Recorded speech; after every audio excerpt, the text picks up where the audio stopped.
right, welcome to the Prospect Podcast. I'm Coach Schumann. I have Coach D with me right here to my left, as always. We have a fantastic guest today. We're going to talk a lot of DB play with Coach Chad Wilson. I'm really excited to speak with him. He runs his own camp. He was a fantastic player. He's coaching young athletes, and he's really developing DBs at the highest level. We'll talk all about that. Welcome to the podcast, Chad. Hey, thanks, guys. That was quite the intro, too, by the way. I'm in. Yeah. We really scream that we're out of Jersey, don't we? Yeah, for sure. A nice Brooklyn guy like myself can recognize that. That's right. That's right. That's right. No doubt about it. Coach, if you could go into your whole background and as a player, as a coach, and really dive into that, and then we'll really dive into the DB stuff. And like Derek said on the pre-show as well. Obviously, you have children as well that really play at a high level. So we want to playing at a high level. We want to talk about that, and so give everybody the full background. Well, I'm old, so that might kill the whole time on the show, but I'm going to give you the cliff notes on it. My college playing career, and sometimes I just fail to give the credit to this school because of where it started, and they no longer play football. But I started off playing college football at Long Beach State, which no longer plays college football. But I was fortunate enough to go there where George Allen was the head coach. Unfortunately, passed away after the first season. Then we got Willie Brown, former Oakland Raider Hall of Famer, was the head coach at Long Beach State. They closed the program down after my second year. And then as luck and fate would have it, I'd played quite a bit. Myself and Terrell Davis, who's in the Pro Football Hall of Fame, as we all know, were, two guys that played as freshmen. So we had an opportunity to get re-recruited all over again. And by the way, for both of us, we were recruited a lot more after that sophomore year in college than we were coming out of high school for, whatever reasons.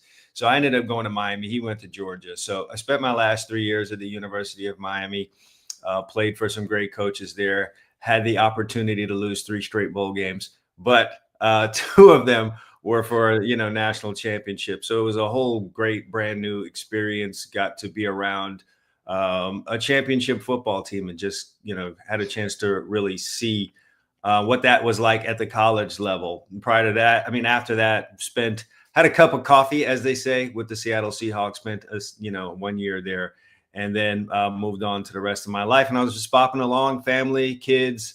And then my oldest son, Quincy, it was about that time, full of energy. Let's go play football so you don't tear up the house. So take him out there, go play football, take the Eddie Bauer chairs out of the truck, going to sit down and watch him play. And then a coach for the team, Mario Perez, who ended up at American Heritage, wouldn't leave me alone. Just kept asking me, can you come over here? Sounds about right. About right. Quite the recruiter. And young recruiting. Yes, absolutely. Wouldn't leave me alone, man. And so he got me off that chair. I did a little bit with the kids in like a little individual period there, and then went and had the scrimmage, saw a kid do something that I showed him and just saw his face, and I was hooked. That was it. They got me. So coached youth football for 10 years, then did another 10 years, high school football, and at various places, at university school, which had a nice run with Roger Harriet from St. Thomas. And then I moved over to American Heritage. That's where I met Mike, and we had a great time there. It was first Mike Rumpf and then Pat Surtain. We won 28 in a row with Pat, back-to-back state champs. And I had a fun time doing that there. And then I moved into the training space, kind of retired from the high school football thing, and have been doing that since 2015. You mentioned my 2 sons. My older son, Quincy Wilson, ended up going to the University of Florida, drafted in the 2nd round, played for the Indianapolis Colts, the New York Jets, the Giants, both of those 2 teams up your way. and then briefly with the Pittsburgh Steelers, and moving into coaching now. And then my younger son, Marco, graduated from American Heritage 2 times. Well, actually 3 times viral. Marco Wilson, backflip, one-hand catch in high school, threw a shoe against LSU to give them a win. Yes, he did. Yeah, and then the front flip with Andy Dalton in the foreground. Everyone's hoping to go viral once in their life. He did it 3 times. He did it 3 times. Time for him to write a book on that. But he's still currently playing with the Cincinnati Bengals. Had a tough season. Ended up on IR. But he's there. He's in the league, still doing his thing. Still full of athleticism out of this world.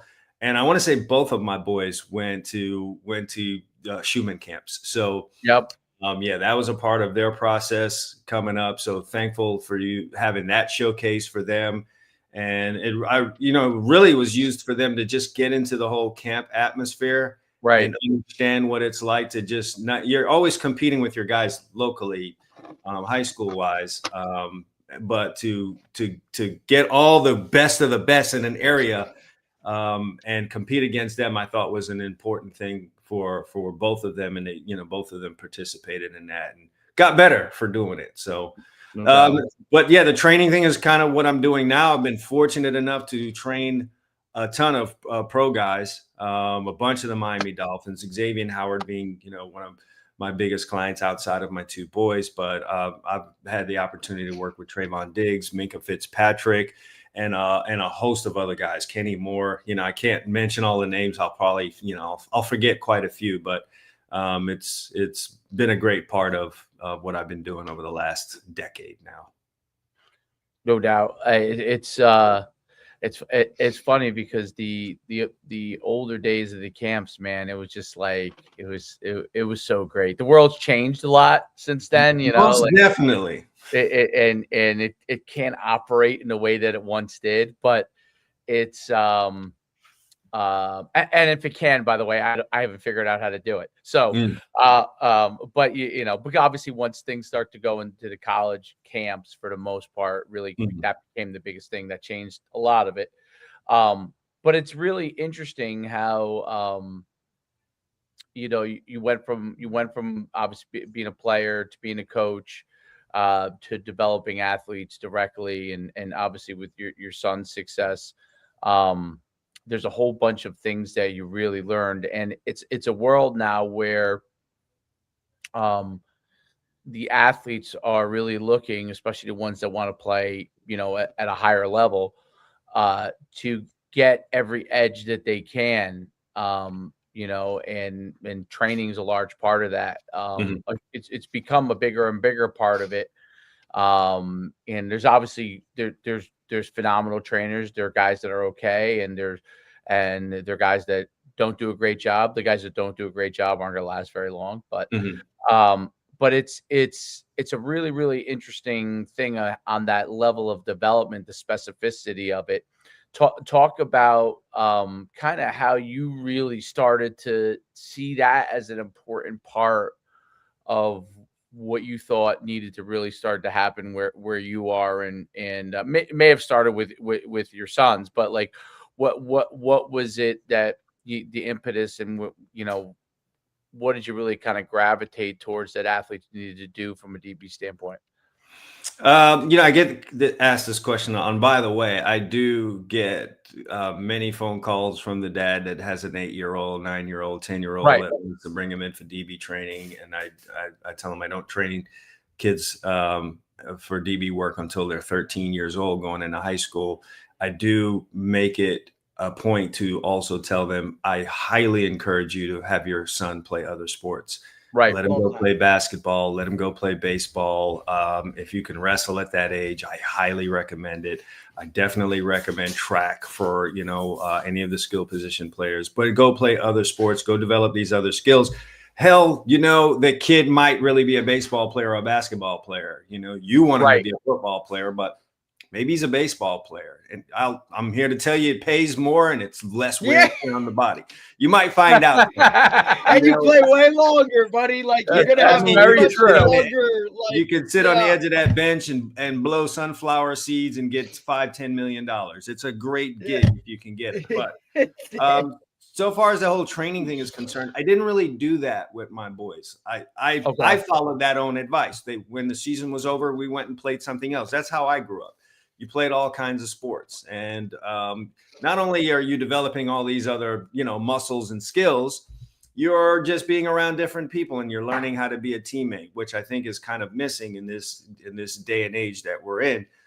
So to the extent that we did anything off season, let's say, or apart from the actual practices, was because they were both quarterbacks.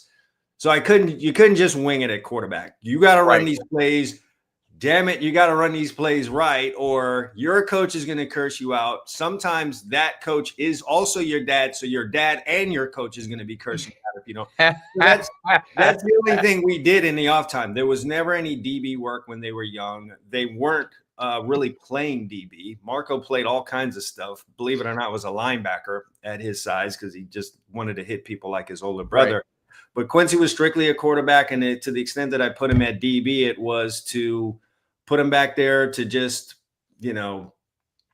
make sure nothing bad happened. Right. We did have 1 year in Little League. Funny story. 1 year in Little League, the league that we were playing in had this rule because they didn't want people's feelings hurt, that you couldn't get a lead of more than 35 in a game or you forfeited the game. Believe that or not. This really? So we were playing an opponent that really and this is South Florida, right? South Florida? South Florida. Super South Florida. So I have to reference that just so people know where we're talking about, because that factors in 100%. Yeah, it's hard for me to believe that a bunch of men got in a room and decided that was going to be a rule, but it happened. And so we were playing a team that really just didn't measure up. We got to 35 points really quick. And I told Quincy, go in there and play free safety. I said, understand this. Your job is A, stop them from scoring. B, stop us from scoring, because I put backups in. And if any one of these kids get a pick or scoop up a fumble and they're going to score, I need you to go run our own kid down and tackle him and make sure that we don't lose this game. That was a real thing. So I didn't really use him much at defensive back, and we didn't do any kind of defensive back training. When they got to high school, then they started moving more into those positions and we started doing it. But so far as doing it for real as a trainer, one of the other kids that I was coaching in the high school would see me doing stuff extra with them, and they jumped in, and then a couple more guys jumped in, and the kid kept saying, Coach, you should do this for real. And he had to say it to me about 10 times before I said, you know what, why not? I'm here after school anyway. Why don't I do it? There's a good amount of kids coming in. And so I just turned it into a whole business and started doing it. And next thing you know, 10 years later, I'm still going strong, and it's taken me a lot of great places and had me meet very, great people. No doubt about it. It's well, that is how it starts. This is how it starts. Somebody sees what you're doing, they like it, and they want to learn more about what you can do to help them. It's defensive back position requires some very, very specific high level skills in order to be excellent. And there are certain parameters that obviously have to be there in order to have a chance. Mm-hmm.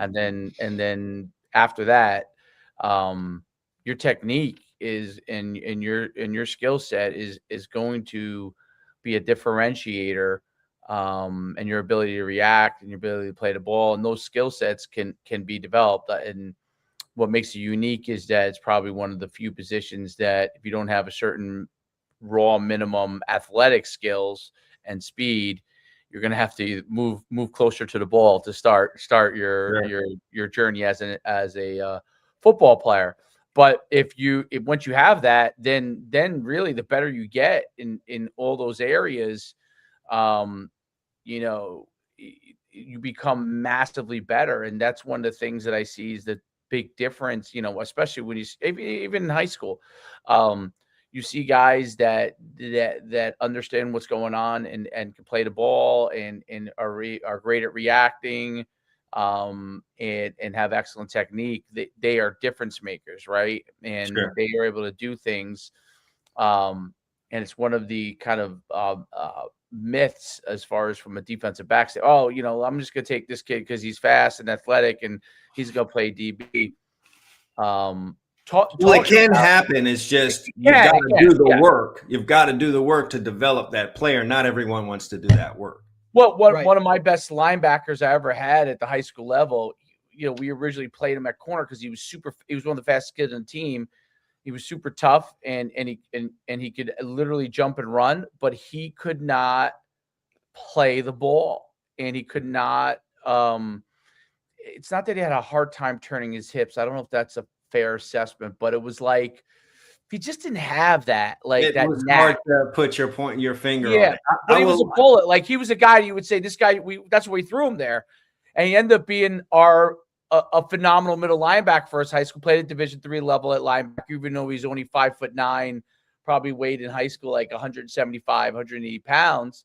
But that's what made him a great middle linebacker, because he was a bullet and he was tough. But man, we would be like, we would have them out. I remember his sophomore year, he was out there playing corner, and we were like, man, I mean, this kid's so fast. That thing, like, and we can't get him to play DB properly. You're like, my God, what a shame that he's like going to be on the bench. And then our offensive line coach said, why don't you just try him at linebacker? And I was like, yeah, you know what? Let's do it. And it makes a lot of sense. Yeah, that makes sense. I had a very similar situation with a kid that plays for the Chicago Bears right now by the name of Ruben Hippolyte, who also was a Heritage kid, but super athletic, fast, a smaller body at the time, but I knew he'd get bigger. So I tried him first at corner. It's like, I was into the big corner thing anyway, just dominate and press at the line of scrimmage. And while he was okay there, I just didn't feel like I was getting the most out of the player. Like that, he just doesn't seem like a fit at this position. So corner, went to safety, and it just wasn't feeling right there. So went to linebacker, and I was kind of like, hey, listen, you're getting closer and closer to putting your hand on the ground. Like this linebacker thing really needs to work. Yeah. So part of it was that he was super young. He was a freshman. So I just created a position where you come in, you rush, and that's going to be your way to wreak havoc in the game. I've got a package, you come in and do that. And then that just matured in him to becoming a full-time linebacker. So you don't just rush off the edge or just blitz. Sometimes you sit in the box and you read and you do what linebackers do. And he took that and ran with it, went to Maryland, got drafted in the 4th round last year. I mean, it really helped that he ran a 4.43 40. Right. So I was right in the beginning. Always helps a little bit. Always helps. Yeah, 4.4s always help, especially at linebacker. So, and it's pretty much the same situation. Funny thing is, he's from, I don't, how things work down here. There's like subdivisions, communities with homes in it. Right. And in our little community, which Ruben is from, so in our community, it was Ruben, there was my 2 sons, and also Nick Benito, who's raising hell over there. So in our little Windsor Palm community, we have 4 NFL players, and when I tell people that story, that's like really amazing. I know Florida's nice, man. Look, listen, Chad, when I reference, obviously, like Mike's been on the show and Coach Shu, like I've referenced Mike forever. And, like when we talk about it and we bring Mike on and then we just look at just the numbers and the guys, how many guys are scattered across, the NFL, the CFL, the UFL, guys playing at the next level that have gone through the program, in the recent years, because Heritage wasn't, really anything until you got a couple 10, 12 years, you know what I mean?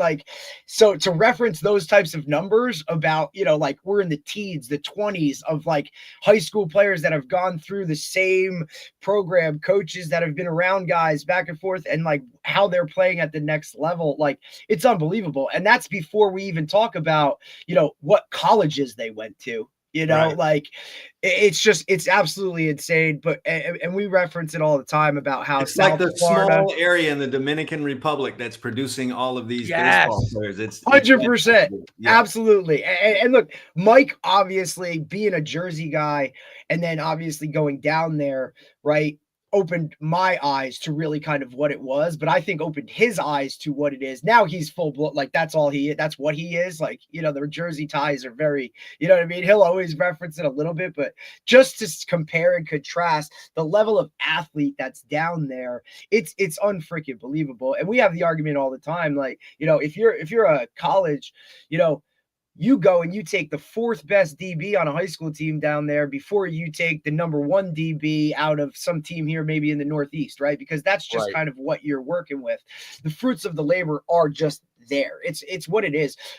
Coach, reference that. Like, what is it like? Why is South Florida so scattered with such high level athletes that can compete and do these things? Is it the weather, right? Because Mike always refers to, speed weather. We're always got to be running fast. Like, you know what I mean? Is that part of it? What is it? Because I would love to know. Clearly Mike knew something. And to say how much he's out of Jersey, I caught his IG story the other day, and it said something about him going back to Jersey for Christmas, and he was like, hell no. And he put the temperature down here. And He would never. He would never. He hasn't seen snow, and I couldn't tell you how long. I feel like he made that slide in the story specifically for you guys that still remain up there. But 100%. Weather's definitely a part. Chad, we're called suckers. Yeah, we are. We're the geniuses. He's really full blown accepted the t-shirt and flip flops society that is South Florida. So, those slides, always walking around in his slides. The slides and the tank top is him. But that is so him. We obviously weather is a part of it, no doubt. You can do the outdoor stuff all year long. I'm training guys all through the September, October, November, December months outside, so that's a part of it. Then it's the type of individuals that you get down here. You've got it's a full melting pot. You've got your traditional Americans, and you've got everyone from the Caribbean islands here. And when all that gets together, you get tremendous athletes. And then there's this super competitive nature here. I used to make this joke, like anytime I drove by any 20 by 20 yard patch of grass, I said, there'll be a camp there next week. It's not unusual to see kids doing one-on-ones in a parking lot. It's just a whole mentality of competing. And that is driven along with the athletes, along with the weather. And there's just been so many guys beforehand that all of these guys are chasing. They're the Michael Irvin, they're the Deion Sanders, they're the Emmitt Smiths. There's all these guys that each generation keeps cranking out, and the generation behind keeps chasing after. And then it's a whole pride thing about what does it mean to be from Florida, to be a football player from Florida? How should you be playing? What should all of that look like? So you've got all those things working together, and that's why we're just cranking out what we're cranking out here. And it's been interesting for me to be a guy basically from Florida. I'm, born in Brooklyn, but I came here when I was 10, 11 years old. So my whole athletic career was spent here for the most part, and then finishing high school in California to see the contrast and how things were there. I mean, the only thing I haven't done is like live in Texas, so that I'd be a full-on expert on this, but just watching the contrast. You'd have the top three drilled. Yeah, exactly. I'd have it all nailed down, but just to see the difference between Florida and California has really been interesting, and I can boil it down to that. So that was a good question. Whether the type of people that are here, the competitive nature, and just chasing the generations of achievers before you. There's no doubt about it. That competitiveness and being able to point to so much success before you in your most of the time right in your own area, right? It really drives the athletes, and obviously they're also great athletes down there. I think all of that becomes an opportunity to succeed. I think you're so right too, by the way, that like on any 20 by 20 patch of grass, like there's like a camp breaking out in Florida. There will be times. But what's funny is because when I first started doing all the camps, that really wasn't like, even though Florida obviously had great players, it already had great players. But I remember we were running these like just huge camps in Florida, and like it became like an aha moment for lots of trainers and coaches too, because we were running them all over the place. So I would be like, how come there's no, like, I couldn't believe there wasn't as many camps. There was still a lot of people playing football, and there was a lot of clubs and stuff like that, but there wasn't like those camps yet. And then once that started catching on, it was just like it turned into 10 years later, like you could go anywhere and somebody was doing something and working out something and run it, Thanks to you, Dave, all the fields are rented. Yeah. It's 100% my fault. And unfortunately, like I wasn't smart enough to completely figure out a way to profit off of it the right way. But it is amazing how it's evolved, right? Like it really is amazing. Like I could have never fathomed that it evolved in the way that it has, and it's obviously a tribute to the success of the athletes, and that people were like, hey, there's opportunities because of that. But it is amazing, and football has continued to grow in ways that I couldn't have imagined 20 years ago. You know what I mean? None of us with gray in our hair could have seen any of this coming. It's almost a completely different sport than the one I played. There's no doubt. There's no doubt. There's and not just like just the emergence of all the offshoots of tackle football, like flag football and 7-on-7 and all the things that are surrounded about it. And the NFL has certainly been able to figure out how to leverage all that to like push it down to the lower levels. But it's really, really interesting. It's amazing. And now I have a son, that's starting to go through the whole process. It's funny because you talk about that like penalty aspect of when your sons were playing and the 35 points or whatever. Like they still have, like AYF still has like kind of like, at least in New Jersey, like you'll get suspended. I remember like the second game of the year, the referees came over to me and said, you guys can't score anymore. And I'm like, what? I was like, you'll be suspended if you guys do. And I'm like, how am I going to stop our guys from scoring? Like, you go tell the dad of that backup running back that he can't go in the end zone. Go talk to the dad up there. You see him. You know who he is. I was like, or the kid that hasn't got a lot of carries, right? And now it's the same thing when I said just throw a flag and breaking the open. You know what I mean? They're breaking the open. Just throw a holding call. Which is what they're like. Oh, I'm like, yeah, just throw the flag down. Comes right back. We go backwards if that's what you want us to do. Then when they break it again, they go back another 10 yards. Yeah. No, youth football was quite the experience, especially down here. We had that rule one year. We had roster limits, which I could kind of understand. I had to have my roster at 35 kids, 63 kids came out. So I got to go crush like almost 30. And what age was that, Coach? What age were those guys when that was? I want to say it was 9. That's 9 years old. When did your boys start? What age did you put them in pads? My oldest started at 6. And to be honest, if I could do it all over again, I wouldn't have started that early. You were just trying not to let them break shit in the house. I mean, yeah, they're like him and his brother were going ape, in the house. I was like, yeah, they've got to be busy. My younger son, because the younger ones always start earlier, he did flag and he had to do 2 years of flag.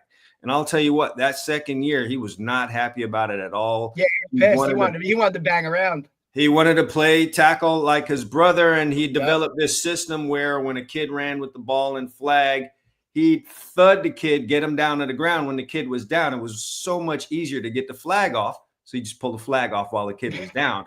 Like, Marco, that's cool and all, but do you see 3 flags? You see the 3 yellow flags on the ground? That's not good for us. But that's why he went viral 3 times right there. Oh my there's the start of the whole damn thing right there. Yeah, that's the process. Kids, they couldn't stop him. We'd get the opposing coach come over at halftime and be like, hey, could you not have him play the second half? I was like, man, that kind of wasn't your stance before the game. You were talking really crazy, coach, but all right, we'll take him out. Yep, we'll let him. Yep. I'll hold them back a little bit. That's interesting about youth sports. It's funny that you say that because I'm going through now. Like I was a high school coach and then running. I was an NFL agent for 6 years, and I was running, the camps and stuff. So it was really in a different level of things for a long time. And now I don't coach high school anymore. I'm just working, helping my son and I'm running the business. That's it, right?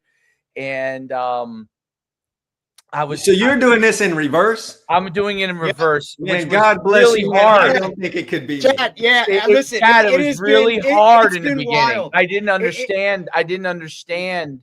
Like people were getting. I didn't start him in tackle till he was 8, but he was already getting. He was starting to have a few problems in tackle because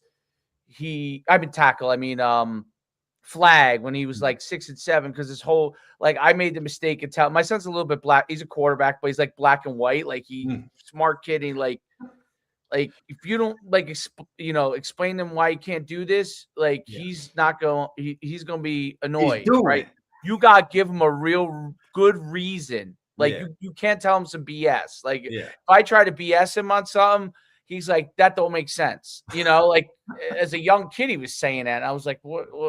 So I told him when he was before he started flag, I said, you get the ball. I want you to get in the habit of going to the end zone. Mm-hmm. Right. This is before he scored. He was just kind of run the ball and flag, Yeah. He would get a flag pulled sometimes, right? He would break a lot of them for touchdowns, but he would get a flag pulled. Yeah, he'd be 50 yards down the field. All right, he'd be on the whole Jerry Rice program. I'm going to the end zone. He was going in the end zone. And I realized, oh my God, parents were losing their minds on me. Okay. And I was almost in fights. I'm like, what's going on? I'm like, dude, he's just doing what I can't imagine parents in Little League football right now. Oh, it's crazy. Not in this NIL era where the money has moved closer to them. Oh, it's crazy. It's crazy. And I'm a town is pretty good too. With stories that I get on a weekly basis, I just wait for it. I'm I wait for that call to come, and it's what happened this weekend, right? And then because I'm still coaching high school football, so it's kind of the contrast. And as coach transitioned out of high school into the youth world, the eye open, Derek, can you believe this is what went down? I can see it. I could see it. You know what I mean? I could get it. Because I swung by the parks. I swung by a couple parks this offseason. Hadn't done it for years. And I don't know. I found myself looking more at the parents than really the kids on the field. And it seemed like they were living and dying. I don't know if it was like that because I was actually coaching at the time. But they were living and dying with every snap. And I was like, man, this is no way to live. These are 9-year-olds. By every snap. That was, and they could wrap you up in it because but you know what I didn't realize? Basketball was when I really when I really realized that oh my God, I gotta figure out how to start do other things. Basketball, he was super aggressive and would be all on you, steal the ball, go the other way, do it again, right? And oh my God, it was and knock people down, knock people down, people be getting upset. He's so aggressive. So what happened was I was trying to hey man, you can't just knock people over in basketball all the time. So there was a little while where he thought he was trying to hurt. This is how little kids process things. He thought he was hurting kids, you know what I mean, in basketball. And he started to back off, and I had to bring him back. Now that he's gotten to be 10, now he's 10, it'll be 11 in 6 months. He's kind of now back to where he was 2 years ago when he was super aggressive, but I was trying to navigate it where man, I didn't have to fight these parents, you know what I mean? Because they were getting mad. I think it's all part of the process for them though, just kind of. Yeah, but now he's older, it's not as big a deal because now everybody wants to be aggressive. And I'm like, dude, you just cut loose. I don't give a shit anymore. Yeah. You play as hard as you can and you let the coach and the referee back you off. You let them back you off. You play as hard as you can. You play the game the right, obviously the right way. But man, you play hard. And you learn at football, you learn that with tackle very quickly because if you don't play hard, you're gonna get lit up, right? Well, you say he plays quarterback in football, right? Yes, yeah. So does he? What type of training does he do in the off season? Is there anything like that, or is he just playing another sport? He plays 4 or 5 sports. He plays a lot of sports, but we do try to do QB training. I want to say we do it once a week, but it's probably not accurate. I would say it's at least once every 2 weeks because it's not always available all the time. That's the one position where I say, hey, when they're young, they gotta go through some kind of training. I was able to do it for a long time with, like, I gave him I think the base, right? Because, you know, that's like one of the areas I coached for a long time, but I was able to give him a good base. But what I think, you know, and like, I coach him in football in the game. Yeah, obviously I'm his head coach, so I'm coaching him in the game. I'm with his team and stuff. So what I've tried to do is, like, get him to go to other guys. So yeah, because he's done with you. He's like sick. He was starting to get annoyed with me. Like, hey man, let's go throw. Like, hey, let's go throw. And he was starting to get annoyed with me. Now when we throw, it's more like, all right, hey, you want to throw long balls? It's a catch, but like, okay, we're gonna throw long balls as a catch, right? Like, or you want to just, you know, throw back and forth 20 times just as a catch. But like, I'm not like critiquing his throwing as much as I probably was when I first taught him how to throw. He got a good base, but there are things he's got to obviously. If I ask him, will he say that? As far as what? That I don't critique him? No, he'll think that I'm fucking crazy. So yeah, like my poor kids. He'll think I'm crazy. Yeah, they had their mom working at the school during the day, and then the escape from their mom was dealing with dad at practice after practice. So, you know, they got tired of hearing it. By the time Quincy, my oldest, got to high school, I had an assistant coach that I leaned on and said, hey, can you tell Quincy ... Right. After a while, Quincy was like, you know what, man, you're really starting to sound like my dad. So I just tuned both of y'all out, you know. Right. What, you know, I think that's really important. You brought up that's an important point. It's a great point. So, and that's one of the things I've learned. Like, I happen to have some really good assistants in football. They're good guys that, you know, one guy played pro baseball in the major leagues for a little bit. Another guy played in college at Division III level, and the other guys all played high school ball, right? So at least they, like, for youth, that's pretty good, right? Like, to get guys that actually played the sport, that helps a lot. It would be nice. It's nice, right? Because sometimes you get guys that didn't, and to me, a lot of them are the worst. So, but so they're really good with, like, hey, you know, if I get on them, they'll, like, pull them aside, you know, which is good. So I think those kind of things are really good. I think I think in coaching, that's always important, especially when you're working with your kids, to have somebody else that they could talk to that doesn't have a different voice. And look, like basketball, I send them to guys. I send them to guys for basketball. Even with me, right? Like, if we're doing something, you know, Dave will always be like, hey, just go to Coach D. Like, go to Coach D. Because, you know, like, look, for him, like, he ain't going to screw around with me. You know what I'm saying? Whereas dad, he, you know, look, they're still at that age of, you know, you got to make it a game. It's got to be competitive, like, right? But he's on the fringe now. And look, I've been pushing this kid to be a DB and a safety from day one. He's playing safety. He does play safety.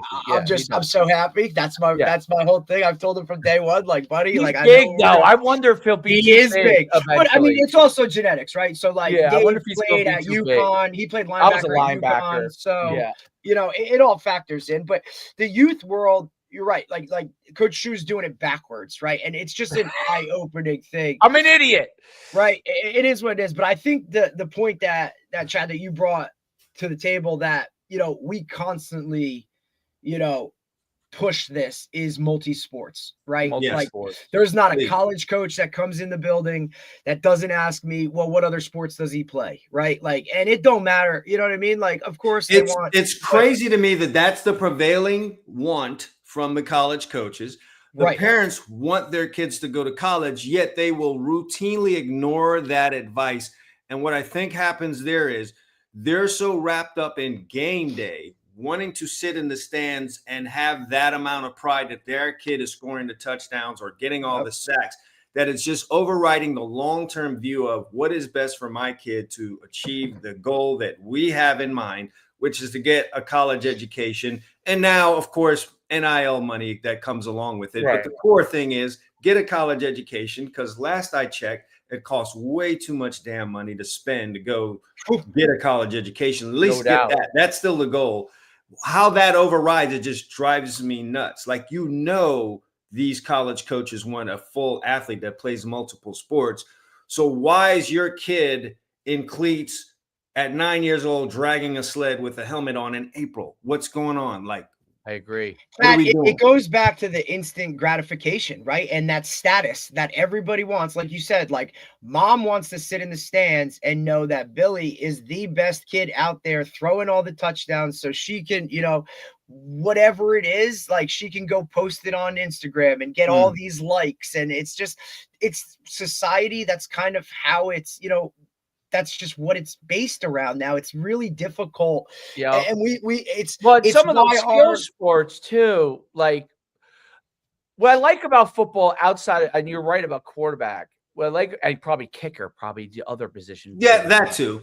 Right. Like those two probably do have to start doing, even if you don't end up kicker. Once you're a kicker, you're probably just going to end up being a kicker, I guess. But like quarterbacks, most quarterbacks do not end up being quarterbacks in college, right? So even if they play in high school at quarterback and they're great, you know, they may end up being better at another. Your son.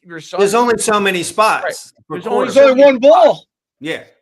You really have to be in play at the Division I level as a quarterback and be on scholarship, which also means NIL. You really are an elite guy, and there are some rare instances of different things, but you really are an elite because is a skill to it. But my main point is really that, like, I think football for the most part, you're right. Like playing multiple sports is really much better for them, developing all those rounds, because that's what helps you in football when you get older.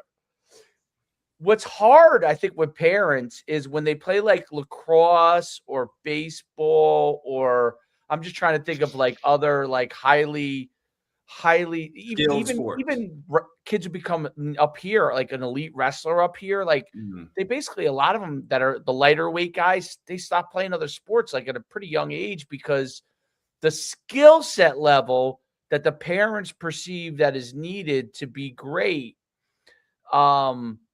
gets in the way of them allowing them to play other sports because they see other people doing that. But what I think is so important about other sports is that when they hit puberty, you are in a process that, yes, your skill level comes with you, but there's things called speed, jumping, athleticism, just coordination that will allow kids who maybe didn't play it as much, if now they focus all in at that point or more at that point, they're probably going to catch up pretty quickly. And I think that's what parents don't realize. Now, like I said, there are some specialized skill things, I guess, that you could get. Like, I mean, if your kid was a figure skater, right? Like you got to go all in. You go all in, right? That's the tough thing. All in. That's the catch-22 for a parent. Right. Your kid's playing all these sports, and he or she is starting to show some real talent in this specialized sports, which baseball can be one of them. It takes a lot to be a consistent hitter. It's a lot of work. Yeah. That's a lot of tee work. It's a lot of stuff that you got to do. And unless your kid is like a Myles Garrett type athlete, it gets tough because you need that specialization for the player to perform. So I would say, listen, if you start getting around 12, 13, okay, start getting a little lip here, and you're starting to realize my kid might really be a baseball player. If at that point you start pulling out and saying, we're going to specialize in that, I get it. I mean, you better be right. You better be right. Yeah, but I get it. If you've got a kid that's a really good athlete, though, it's okay. He doesn't have to be the best baseball player. He doesn't have to be the best football player, because they're coming and they're looking for athletes. So I try to tell all these parents, you've got to build the athlete first, and you only have a short gap in time as they're growing up to do that. You can't start that in high school. It's almost over then. If they don't have it by high school, it's tough. You got a little short space of amount of time to do that. Then we sprinkle the skill stuff on at the top. Okay. We're not putting the sprinkles at the bottom of the cone. It goes at the top. So we'll develop this. We'll sharpen the skills as you've developed the whole, you put the ice cream scoops of athleticism there, because nothing's happening really without that. Even in baseball, unless you're going to just stand there at first base, and even then you've got to move your ass. You know what I'm saying? Right. 100%. Yeah, everyone's an athlete now in all of these sports. You don't just get to sit under the basket. You don't get to just sit there at catcher. You got to be an athlete at catcher too now. So everything's athleticism. Build that in those early years, and you'll have some fun with it, and then we'll sprinkle the skill on. Your 10-year-old kid doesn't really want to do these DB drills, man. He doesn't want to do this W cone. Right. He doesn't want to do that drill. Not all the time. And that's the thing. Yeah. Consistently. I think the consistency. No, I'm saying, and I think, and if he does, if that kid is the one asking for it day after day after day, now you really got to perk up and say, all right, I might have something different here. Right. And even then, I think you hold him back. One of the things that I've heard was Kellen Winslow talking about Junior. He said he tried like hell to keep him out of football. And this Kellen Winslow, like, football did a lot for him. Chad, we have a great reference. Like, Miles Austin's son plays in our flag league, and that's the first football he's ever done. And he's already beyond where so many people are like, football. And he's like, look, my son's baseball first. Football is I'm just now allowing him to go and play some flag, because of whatever it is. And this is, Miles Austin, for Christ's sakes. You know what I mean? We had Sean Wooden, who played safety for the Dolphins for all those years. His kid played at our park. Every year he'd come in that trailer during signups. And it's all the tackle coaches right there at that table. He'd walk past us and go sign the kid up for flag. And we'd be like, come on, Sean. And like, he did it 3 years in a row. Finally, he broke down, put him on the team. And you know what? Blake went crazy. Blake was a really good player. He didn't really miss out on anything. He developed all the skills, didn't get knocked upside of his head. And Blake graduated from Columbia, so Dad knew something. He had some good stuff there that he didn't want knocked out of there, so he preserved all of that. And ended up being a pretty solid football player. Got a football scholarship, played at Columbia, and is doing really well in life. But Kellen Winslow Sr. said, I tried like hell to keep Junior out of it. He kept asking me, and I held him out. And then by age 13, I couldn't stop him anymore. He went out there and he said he went absolutely crazy the moment he put him on a football field. So sometimes you keep the dog on the chain, man. You don't let the kid do all this stuff that he wants to do, because they'll burn themselves out. Those kids don't. Absolutely. They don't know. That's spoon feed some of that to them. Like, I think variety too. Like absolutely. I said, fundamentally, I think the most important things are like continue developing your speed, strength appropriate to as you continue to grow, right? And then the coordination and athleticism is a big part. Like, I think that does go with you even as you, because when you hit puberty, you might get some like awkward phases. But if you have developed a certain level of that coordination and athleticism, it comes back. It comes back quicker, right? So they still have that muscle memory, even though it may take them a little while to figure out their limbs now all of a sudden, right? Mm-hmm. But as they start to move again, it comes right back because they do develop that. I think there was a window when they're younger. That window is an opportunity to develop that kind of core. I use the word athleticism, but it's all that speed, explosion, coordination, all that stuff, right? To have that so when they go into puberty, they've got a base and they're and as things change and they start to lift hard and all that kind of stuff, it pops right into place. Well, running and fitness was always a thing in our house, right? In our household. Our oldest is a daughter, so she's older than the two boys, and and so they really got their asses kicked. Yeah, of course. Hell yeah. Yes, and she played college volleyball, so okay. Instead of some of the corporal punishments that were out there as options, we had the kids doing push-ups, running the stairs, lunging in the backyard, and all that. And the wife was 100%. Well, she was even more into it. I'd like leave the house. I'd come back. I've got someone lunging in the backyard. I just go open the door and look at them and look at me, and I'd be like, "What'd you do?" Yeah. So, or they come in and push-up position. Got you, huh? Okay. Yeah. The motto in our household was, like, if you're going to be dumb, you need to be strong so that you can earn a living, right? So you're not going to be in the tech world. You're not going to be a biologist. So you'll need to be strong to dig these ditches and like move those beams and all that. So figure it out. You're either going to be smart or you're going to be dumb and strong. You're going to be something. So we did that. And so they had a general fitness, like you were saying, Dave. They had that. And then my older son experienced what you said. He grew really, really fast. Feet got big. Limbs got all out of whack. So he had a little awkward phase. Then he would get the knee pains and the ankle pains. So you went through that whole deal, but my God, it snapped right back in. So you're 100% right about that. I have this question for you, especially you, Dave, who, I don't know, smoking and drinking, made you go back, I guess, backward into doing this whole thing. Yeah. How do you handle the daddy ball stuff, the accusations that you get for daddy ball?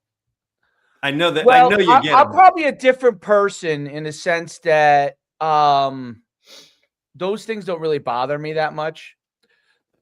Just kind of how I am. Like I think it's from his years of experience of dealing with camp parents. That's how I think that's true. Part of it. Do you know what I mean? Like I think that has a lot to do with it. It's a good point.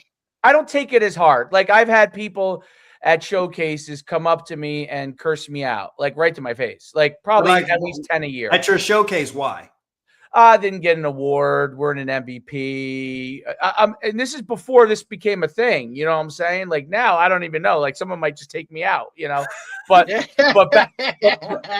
back then, listen. I don't know. I've told some of these stories to Derek. I remember we used to have this big camp at the University of Oklahoma for about, I would say, 4 or 5 years, like our end of the year thing, and we'd have like almost 1,000 kids there. And I remember like 500 kids were out in front of me. I'm getting ready to warm them up, and somebody was losing their mind about something I had said to them at check-in, or a mother was upset about something, and I was like, didn't like respond the way they wanted to.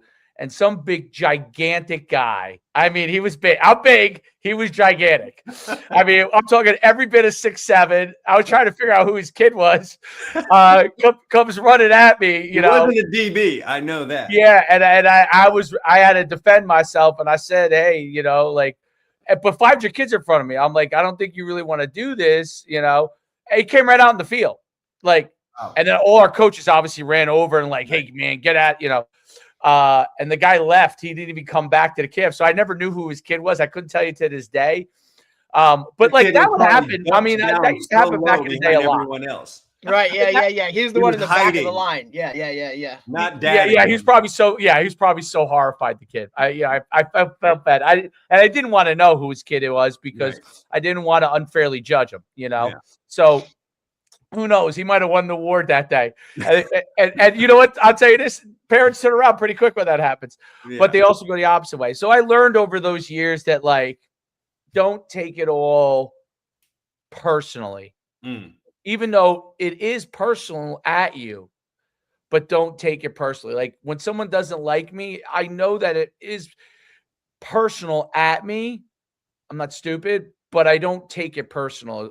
And I kind of I've learned how to decompress those things. And I learned that when I was an NFL agent too, that I used to tell my players that, cause I had mostly fringe guys, we had about 20 guys making the NFL in 6 years, but it was always a battle. Cause my guys were not going to be, they were on the board of drafted, those guys, PFAs. And, so, I had to learn to take no. I would talk to 32 teams for each one of my guys, and got all the guys I knew. And, I would usually get sometimes I get 32 no's. Sometimes I would get 31 no's, and I get the one, and I'd be like, dude, we're going here. And you learn, I had to learn the hard way how to handle all that, because when I was young and I started all this stuff, I didn't know how to handle any of that. I would take things personally. And I just learned, what are you going to do? Get in a battle with everybody every single time? I just learned to hey man, I'm sorry you're pissed off. There's nothing I can do about it. You know what I mean? It doesn't mean we don't like your kid as a player. It just means that we subjectively thought that this kid was better. We see it this way. We understand that you see it that way. And I'm not saying you're wrong. I'm saying this is how we see it. You know what I mean? And that I learned to just do that. And so parents, and I deal with it in daddy ball stuff. And I don't coach him as like when he was really young, like 7 and 6, when he was older, I coached him in almost all the stuff.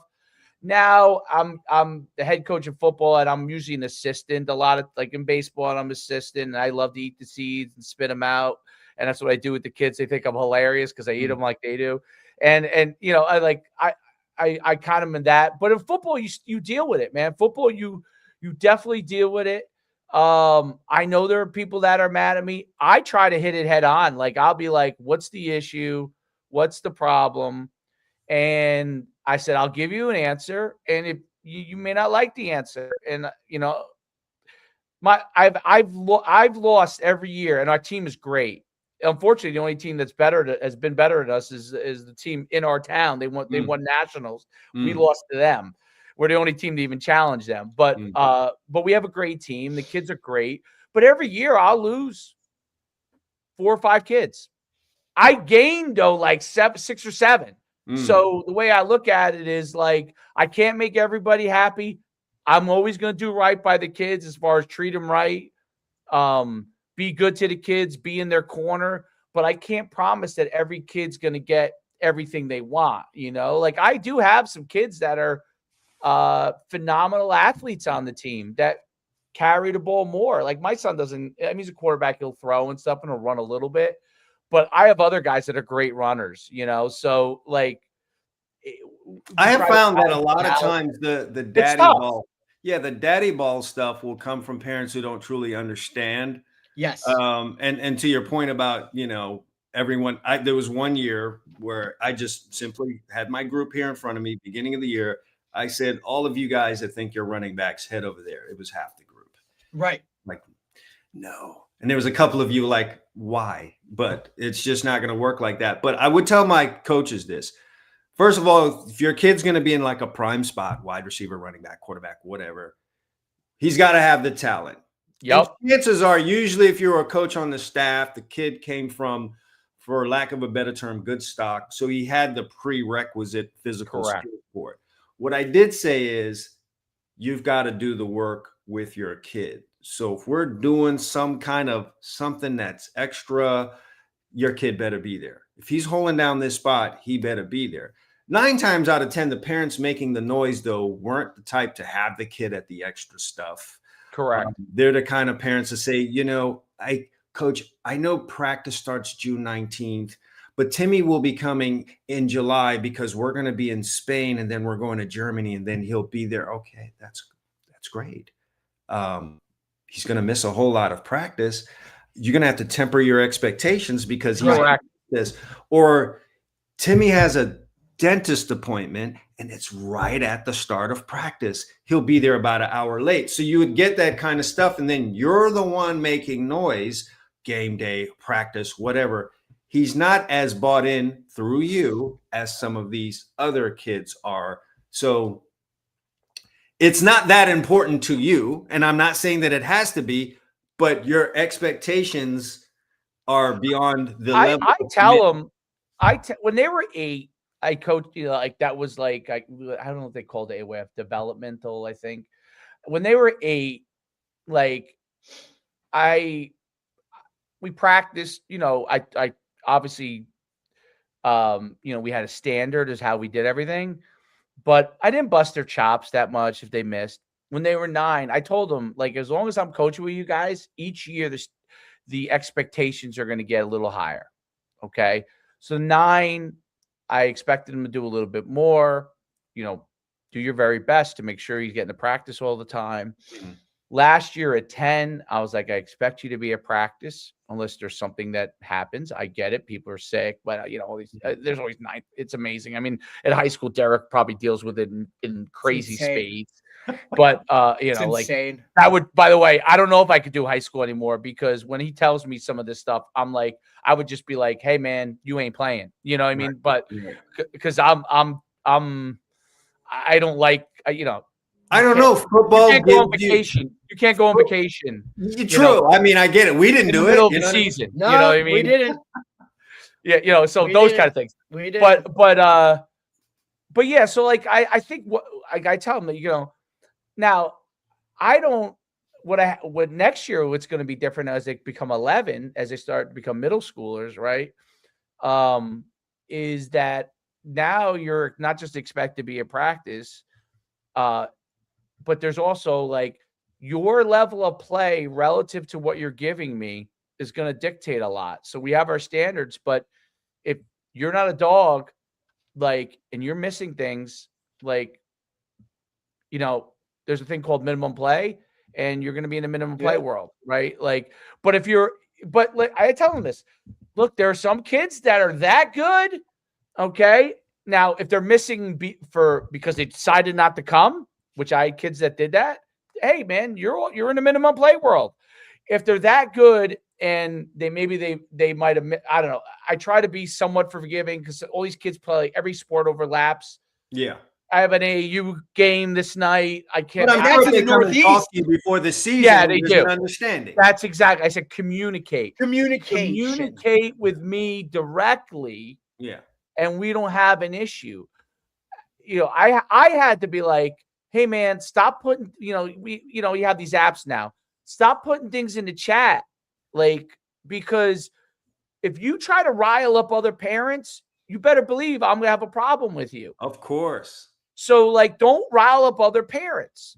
And parents are like, whoa, like, I'm like, no, like, you're not talking. Well, see, that chat groups were something that didn't exist when I was coaching. I hate them. I hate. I love you. God bless you, Dave. You went back and coached Little League football. Yeah.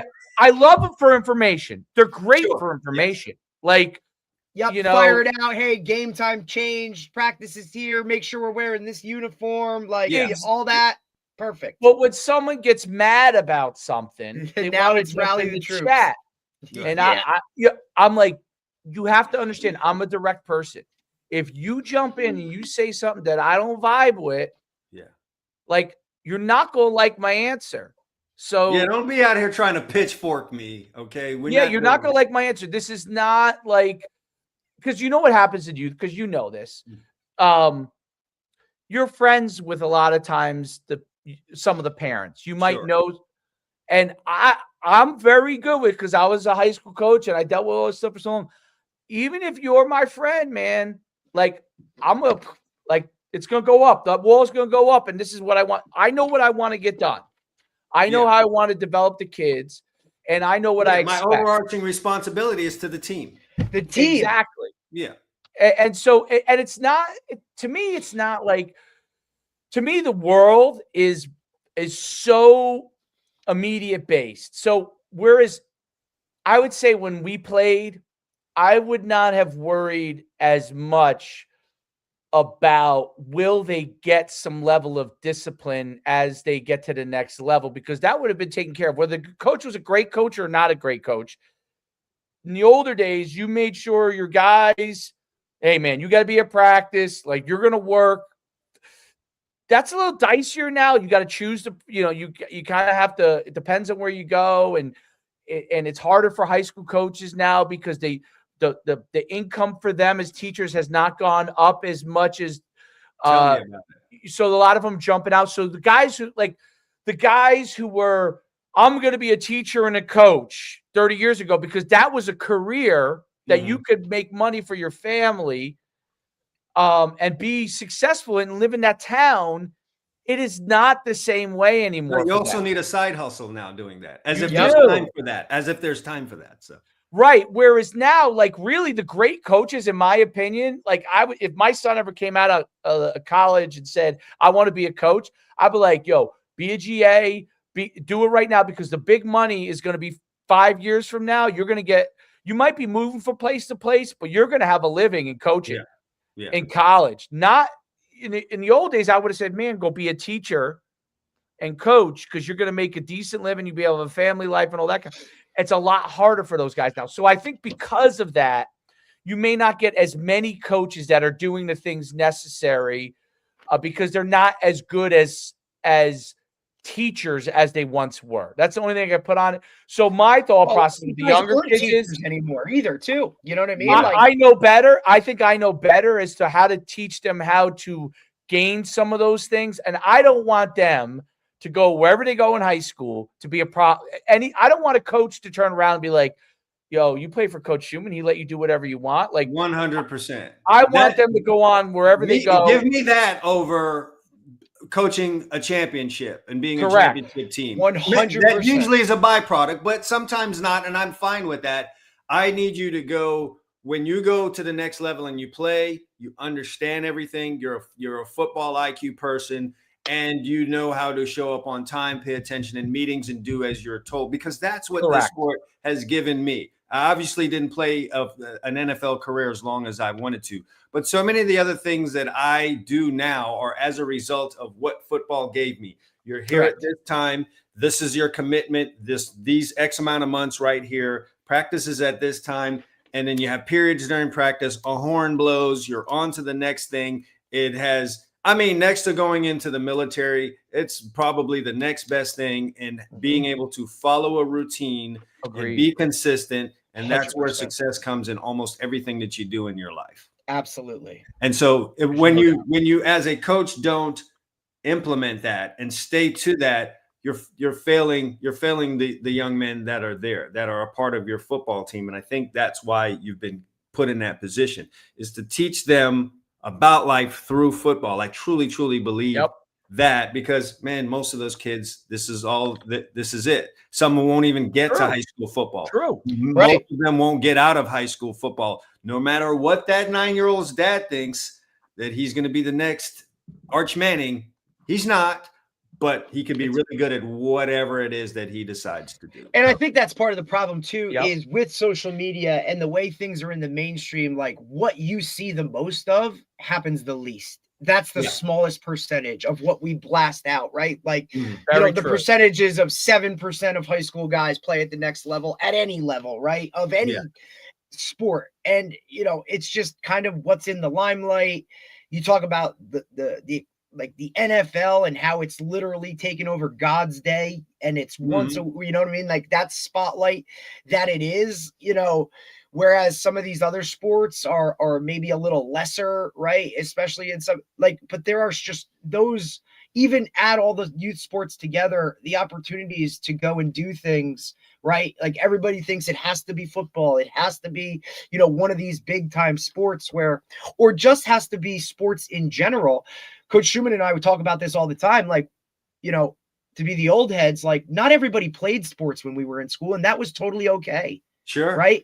And now you just see everybody flocking to sports to be involved. And we also, the other thing is the meshing together of rec sports, travel sports, high level, there used to be solidified levels of, hey, I'm playing rec. This is for fun. Hey, I'm on this travel team and, we're highly competitive. Oh, no. Now I'm on this national team and, my rankings as an 8-year-old and in baseball, like that whole world has kind of just changed and enamored, you know what I mean? With the visibility of ranking, all that. Ranking 8-year-olds seems crazy, but I will say this.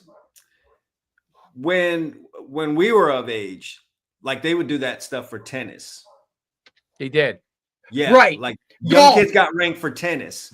I don't think that works well in football. And that was one of my things for me getting out of coaching, was part of it, on top of the fact that down here in Florida, you'll get paid $2,000 for the year as an assistant coach. I mean, go ahead and cry. Yeah. You guys make the other part was monetary in Florida.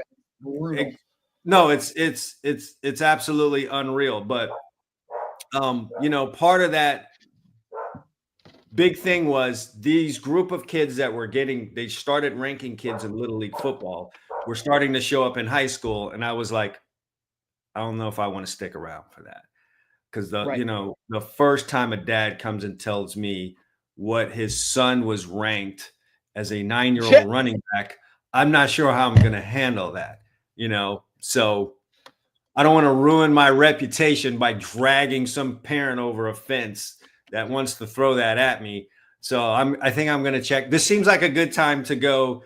I got Tyson Campbell on one side and I got Patrick Surtain on the other side. Number 1, number 2, I could leave with them And true safety is going to SEC schools as well. Like that, I remember that entire secondary was going like SEC bound. It was like exactly okay. Yeah, it's like what I thought Jimbo Fisher should have done. Like, hey, Jameis is leaving.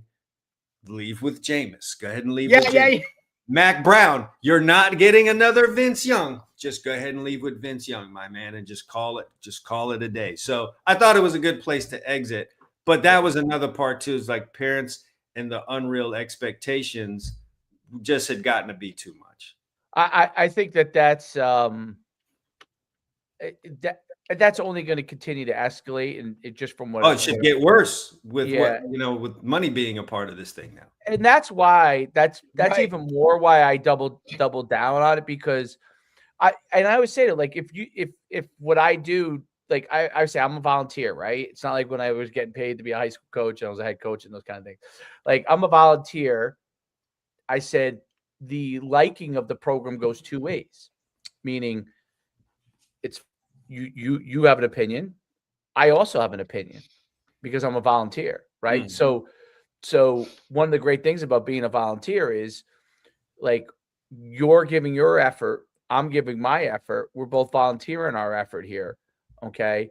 But if one side of the party doesn't feel like they're getting what they need out of it, then they don't have to be part of the program. Right. So I said, as an athlete, like, that's the most polite way I've heard someone say you could. Oh, that's what I said. You don't have to play. You don't have to, like, and, I've had people that have left and actually want to come back because they, I say, like, think go the grass is greener, go and see if there's someone better than me at the youth level that and if there is, that's phenomenal. Glad you found it. Yeah. Good luck. We see with our 7-on-7 club, Chad. Like, it's crazy. Yes, 7-on-7 is a whole different ball of wax, but what I've watched, and I love the other guy. Like, the youth program, and I think they do a great job. Overall, the head guy does a great job. But I watch what people do to tackle, and I just tell our kids, do not watch that, because we are going to do it the right way. Like, and you always have some really tough kids, you know what I mean? Like, your kid might have been one of those kids, right? That just, all they really want to do is just crush everybody all the time. And I'm like, you have to learn how to do things the right way. And when you crush people, I want you to crush people of similar capabilities, right? Not to crush this kid who over here who could barely walk and chew gum right now. Okay. We want to put you with similar capabilities, but you have to learn these things the right way in football, because it's about your safety too, not just about how hard you hit, but that you're doing it the right way. Because as you move up levels, kids are going to be better athletes. And the fact that you're the hardest hitter, okay, but if you haven't learned how to take proper angles and the right footwork and how to keep your head out of the tackle, and you're gonna bounce off of guys. Yeah, guys are. Yeah. So as guys get, and you're gonna be like, oh my goodness, and I'm like, to me, that's my fault, right? To me, that's my fault, because I want to go to your high school game and be able to be like, man, you know what, this kid tackles great, and you know what, the majority of my guys have good technique, and they learned a lot of that at the young level.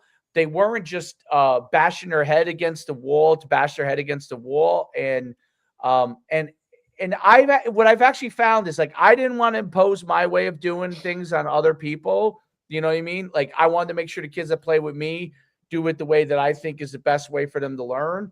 And I think there's a process to it. But what I found is other coaches are asking me, like, why do you lug this, and this? And I said, well, this pad allows me to do this, my rugby tackle, okay, the right way. Like, I get, I buy equipment from, like, the World Rugby store, like, so they could, especially with tackling, right, to update my way of tackling. Like, I went and got out of his certifications on that rugby style of tackling, so I knew it cold, you know what I mean? So when I was teaching it, I understood it inside out.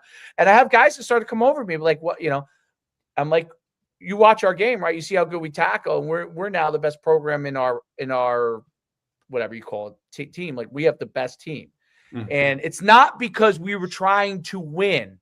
to be the best team. It was because we were teaching all these things. We have good athletes, and they're learning them, and they're getting better and better and better from. You're developing players. You're developing. Yeah, listen, they come once a week on Sunday nights. Like it's not mandatory, but they come once a week on Sunday night. We're gonna do speed. We're gonna do athleticism, and we'll do a little bit of position stuff. Is this so? You're talking in the off season. This is what you're doing. Yeah, volunteer. They come, and we get 20 kids that come. Yeah, that was going to be my next question to you.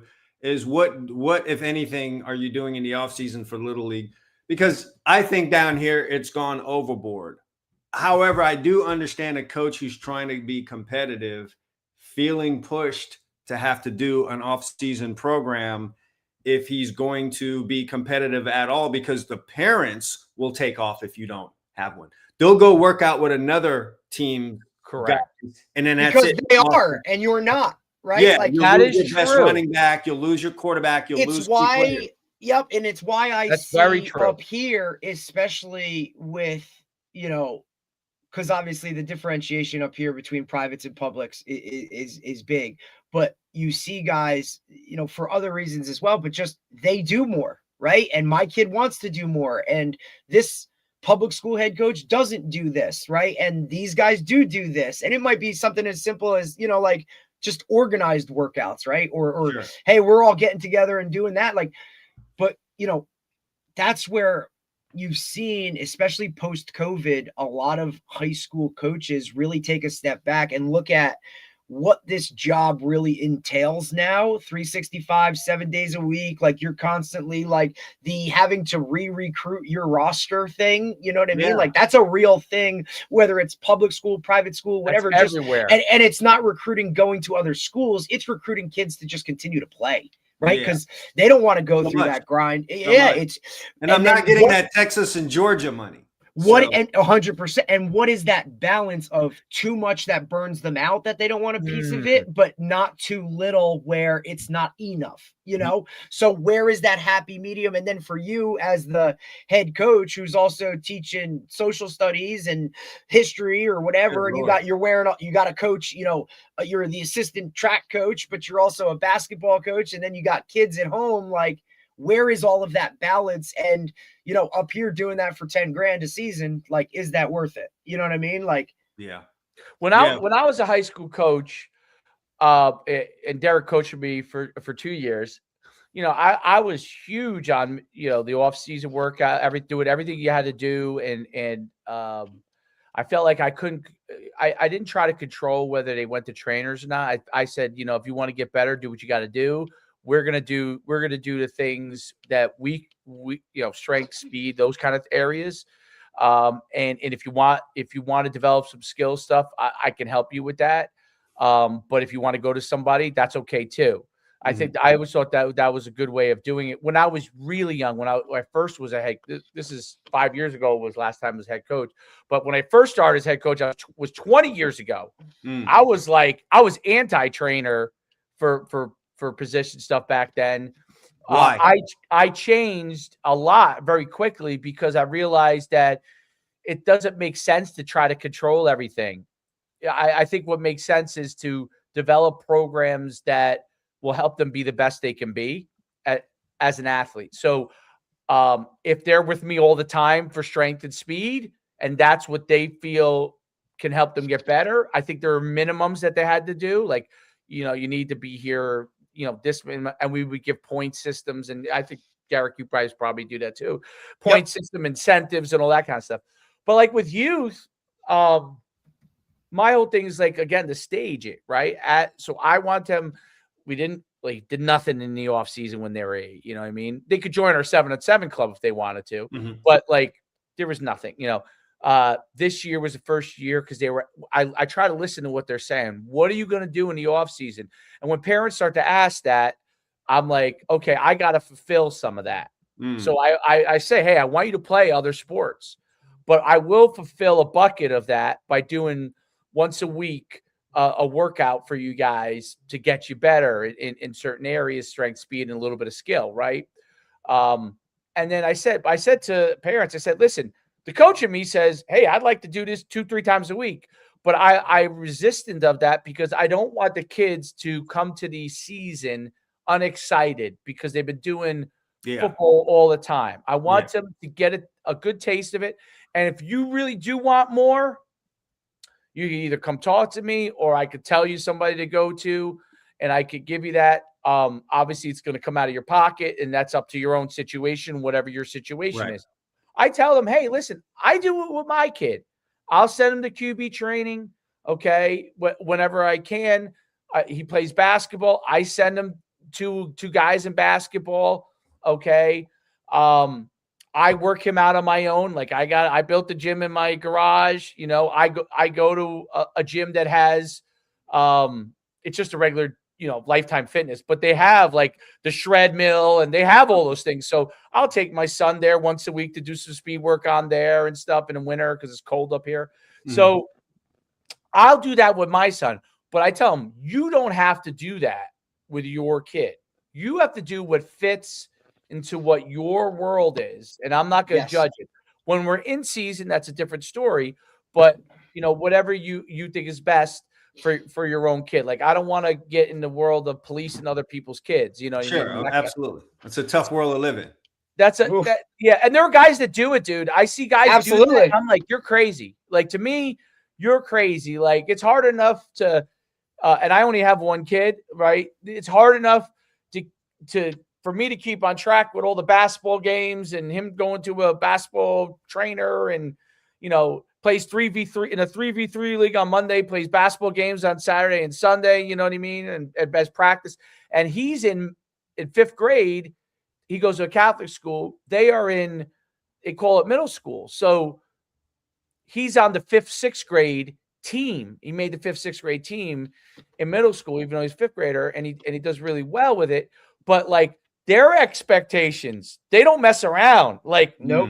I love it. I go there. You know, they have coaches that are teachers, you know, and those guys don't play. And I'm like, this is great. You know, when he comes home, he's like, man, like, they make us play man to man all the time. I said, good. Yeah. You got to learn how to play man to man, because when you learn how to play, if you can play man to man all the time, then you'll be fine in basketball, right? And we get up and down the court and they run us, and I'm a big feed the cats, most of the philosophies that he has. So I'm not, you know, into like the suicides after practice, all those kind of things. I don't think it makes sense, but his coaches do it, right? And I'm like, hey man, you know what? Be the fastest guy in that. Like, coaches notice those things. I tell them, it's great that you have. It's always the little things. It's always the little things. I tell my kids that from all the years of like doing the camps, volunteering at the camps. I think taking my sons to your camps was one of the first things that they did outside of this, because I was just kind of learning that whole thing too. Because by the way, when I played Little League football, there was one parent at practice. There was all the coaches. That's a total different. Everyone else got dropped off and their moms went to the mall. When I came back with my sons and pulled up and saw all of like those chairs lined up. Chair market guys, they've made the most money, because that market for parents or the seats that go on the bleachers, right? So your ass ain't whatever. Like Eddie Bauer chairs went crazy. I should have bought stock, but I was like, whoa, did I miss?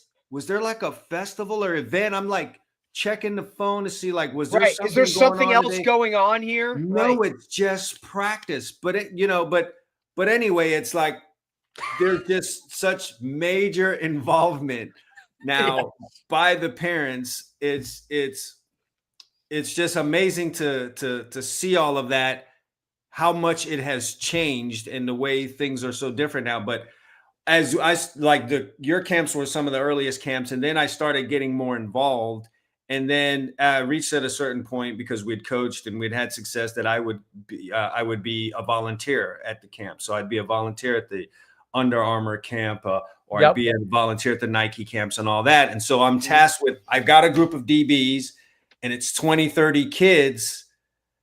I tell my guys I train now, I was like, there's no way I'm going to get to know 30 kids.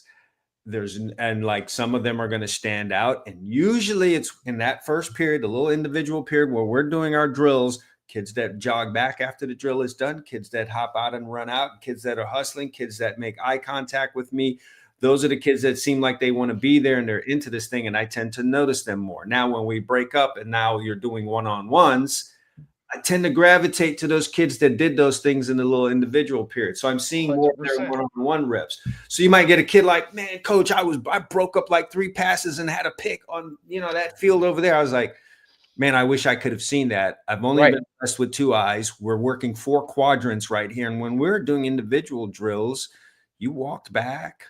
You were looking into the street when I was explaining a drill. Like, I didn't feel the need to be where you were when we broke up, so that's just how it is. So it's these little small things and how you try to stand out in a crowd, aside from like wearing your gold socks or you're getting a blonde mohawk. Right. Those are the Which hats. some of them do that on purpose. I said, wear gold socks. I will tell you, you wear neon, you better be good. Right, because if you're not good, you better be good all the time. I'm gonna be laughing at you. A point to stand out, like you're making it a point. So look, I see you. You chose. Better be good. The other thing, like we talk about this too all the time. Like you go to the college camps or whatever, and there's 80 receivers and there's 10 DBs, right? Yeah. And it's like, buddy, what are we talking? Like, just go get 1 rep, like just rep wise. Like you're gonna already get noticed because you're in the group of 10 over the group of 87. You know what I mean? Yes. Or the guy that's like standing in line and doesn't continue. And your to go face to the is not a third line. hand. Your face is not a third hand. I want to hop the fence and just go start tapping some of them receivers and hand them an all eyes DB camp card. Like, hey, come see me, man. Yeah. Ball right here, like. Come to the dark side, son. We got you. You know what I mean? Yes, yes. And you're going to play 3 snaps every series and not only be in on one package if you're going you're out there. I mean? Man. Like, you're out there. And you're going to cover this guy that was taking your reps at the camp. You're going to dominate. Correct. Right now, so. You brought up a great point because I think that like when kids go to things, which they all end up doing, and they're doing it younger and younger, like the impression that you leave by getting to places fast, a lot of times when the line comes to me, the first guy in line, guess what? Guess who I'm always definitely watching? The first guy in line, because he's literally first to do my drill. So and I cut him some slack. He's doing the drill first.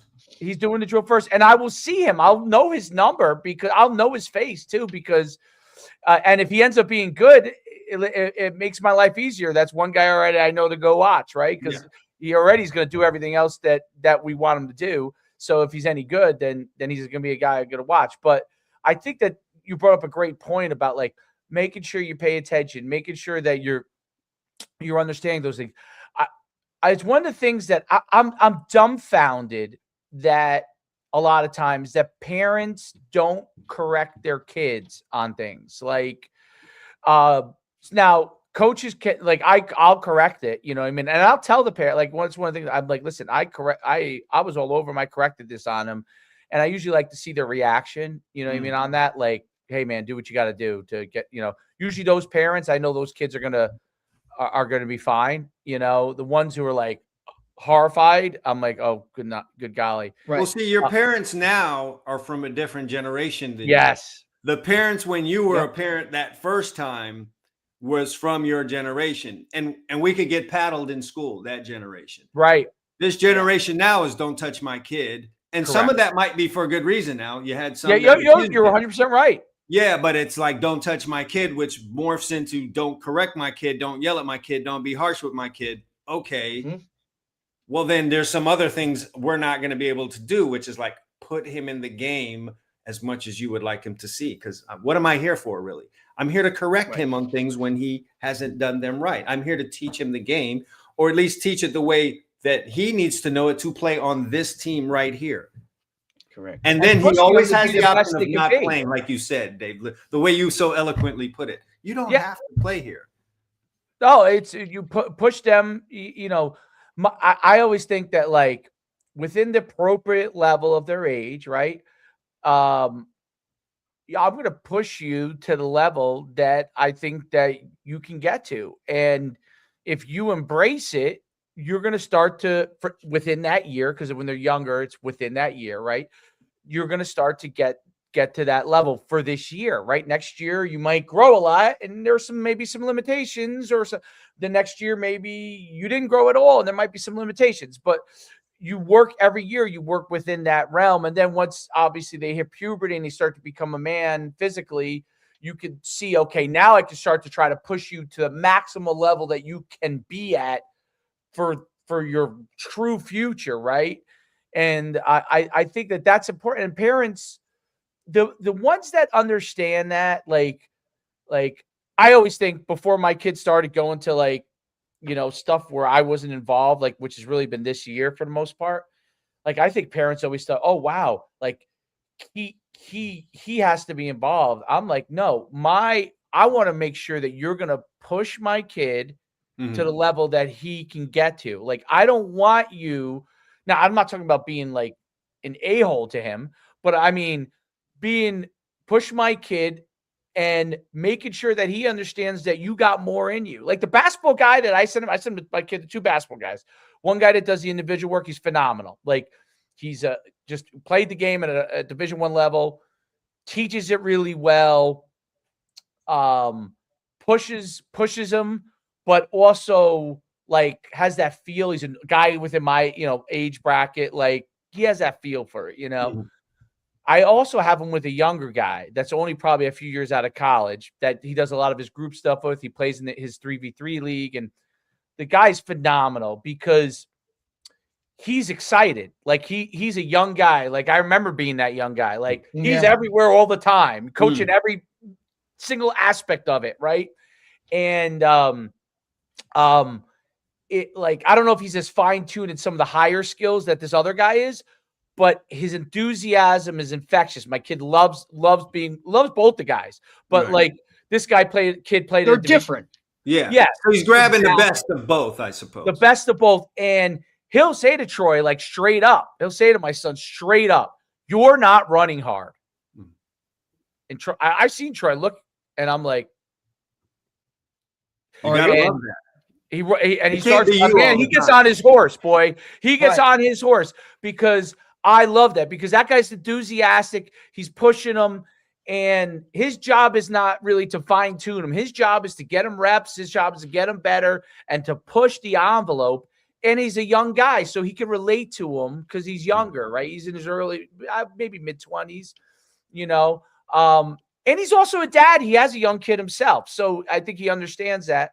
And it's amazing. And I'm like, you know what? Kids need those things. Kids need the guys to say to them, or girls, right? To say to them, hey, you got more in you. Stop. Like, don't, you miss a shot, get your ass back and play defense, like. Yeah, I tell these kids when I train them, I'm going to get it all out of you today. Right. I'm sorry that you played PlayStation till 2 a.m. That's not my problem. Okay. It's not my problem today. I'm going to get everything out of you. Mom and dad trusted me both with the investment of time and money to bring you here today. So I'm going to get everything out of you. Just be prepared for that. Derek, how much have things changed in terms of recruiting? Are the parents even more unrealistic now because of NIL? Yes. Or has the transfer portal?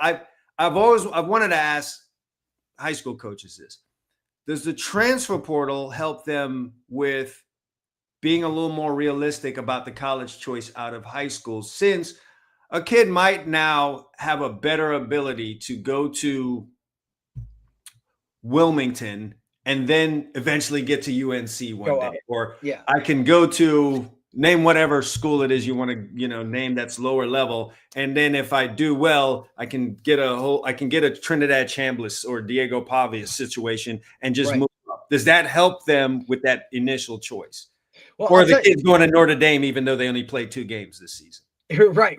Well, I think the craziest thing has just now been the actual like interaction and contact with it, right? Like you used to have to go through a high school coach to get in contact with those kids, right? Like that is so out the window, right? They directly DM them, or they're working through their agents, or they go right to the parent. Like the high school guy, that's more of your like actual foot traffic in the building. That's like your, Division III, your division, your lower FCS, right? Like they're still pounding the pavement, doing their job. But for the most part, like this is like direct contact. I mean, we've had kids sign and not even have any contact with a coach or a school or any of that. They've done it all on their own. Right now, the other part, signing day comes, a kid's up there for signing day. If y'all do that, well, the school I'm at, we don't have those cats. You know what I'm saying? Right. Gotcha. So I think at your power 4 level, there's still an understanding of like, hey, you know, I'm going to go here, I'm going to go there, I'm going to do this. Right. The lower level kids that we're talking or that I'm dealing with on for the most part, right.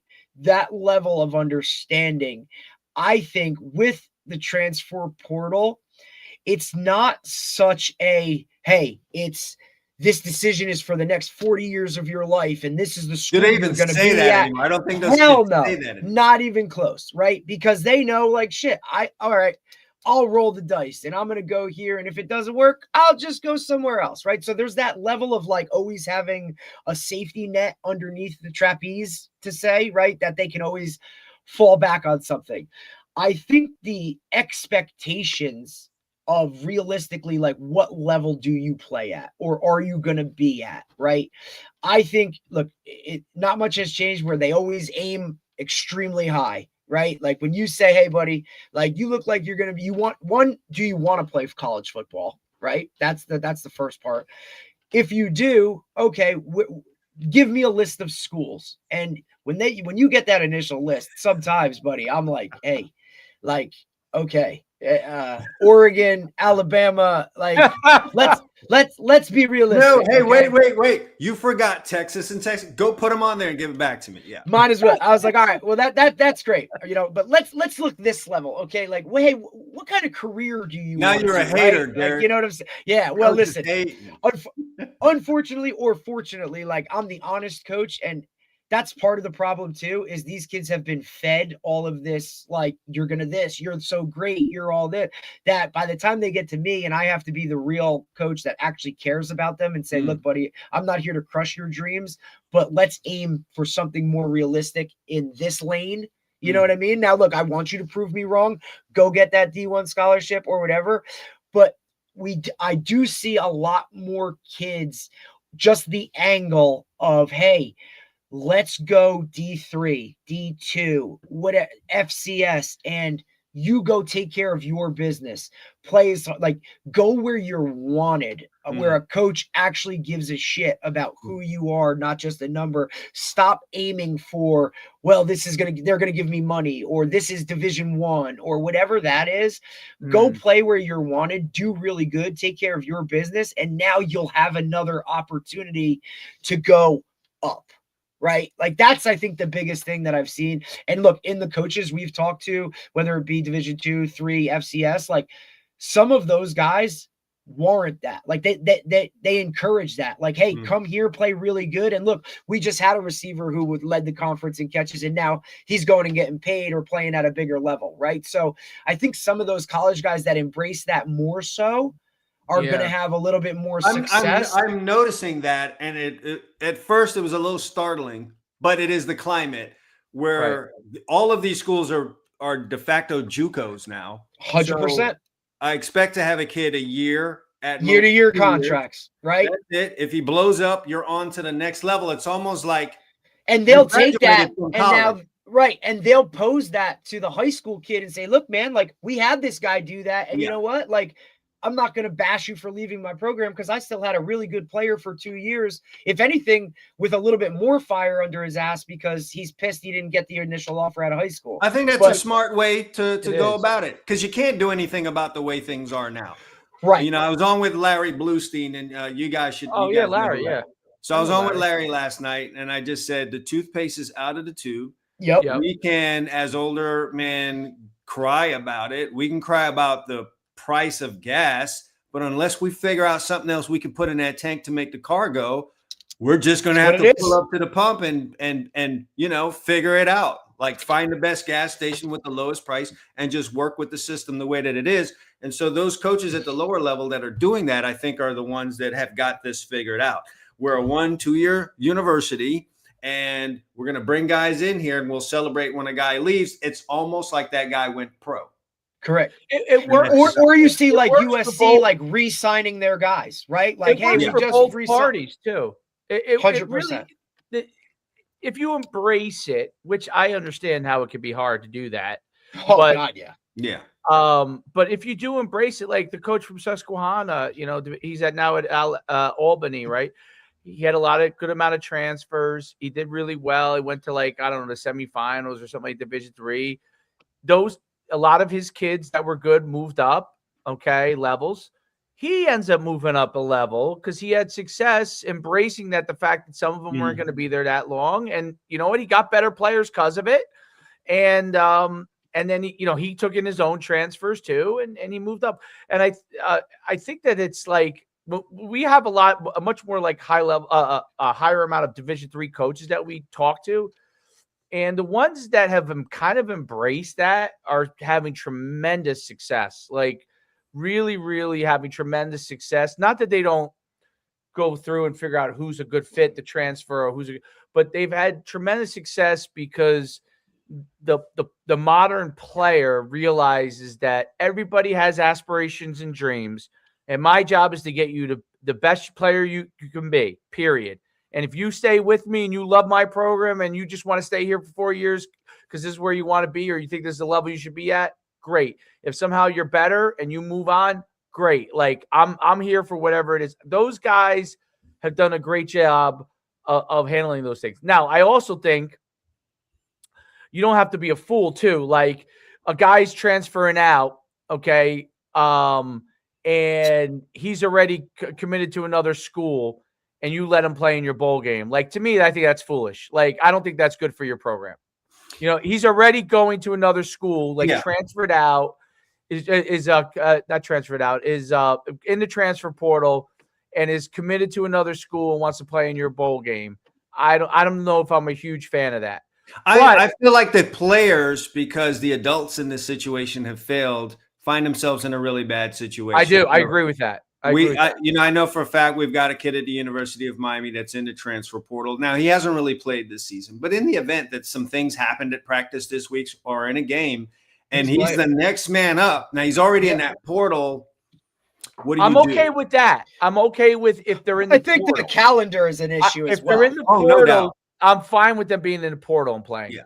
If they're in the portal and have already chosen another school, that's where I think it could work against your team. So if they're in the portal, they want to play another game because maybe get some more film. I'm cool with that. Like, I don't have an issue.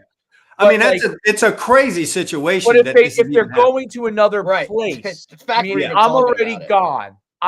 My mind is checked out. Like, I don't really want to practice here anymore, but I have to be here for another 2 weeks, right? I don't know that that's good. Like, I'm using UConn as an example. Like, they practiced Nick Evers for 2 weeks, right? Because the quarterback decided that he didn't want to play in the bowl game because he's playing in the Senior Bowl. He had a great year or whatever.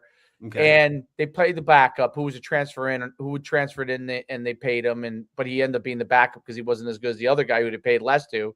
Figure that out. But they practiced him for 2 weeks, and he decided, he already knew kind of that he was going to be gone, and he just takes off.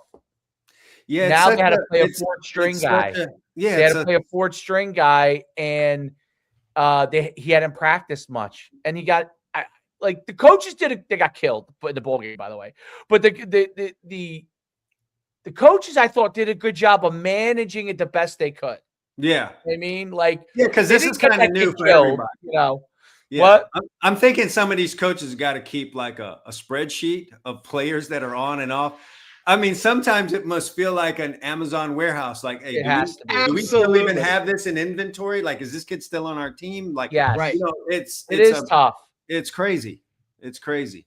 I mean, people used to say they're not earning their money. The assistants definitely are earning their money. I mean, the head coach at 10 million a year. Like, you get to that point, it's kind of like also part of like you've done a great job to this point. That's why you're getting paid this much. I would never say that really about a college coach. Even the head coaches that seem to be making crazy amounts of money, it's tremendous amount of pressure.